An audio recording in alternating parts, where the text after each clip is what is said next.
No niin, Esko. Heitettiin vierekkäisiin paikkoihin, jätkä nappasi. Ei mitään ongelmaa. Keine ongelma. I think we have a problem. Think we have a problem. Yeah, I think we have a problem. Ei, sehän on helvetin hyvä. No, mut siellä on uisti, tiiäksä, niin sun vitu syvää kurvista. No mut eikö pitänyt viedä vittu noille syötäväksi? Ja.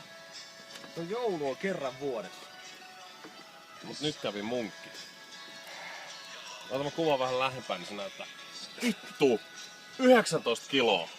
Ihan järjettä. Ja vapaa poikki. Vapaa poikki. No mut se vähän roikutikkis sitä. Niin. Ei, mut pitäis sen nyt vittu kestää toi. Ei kestä. Taas.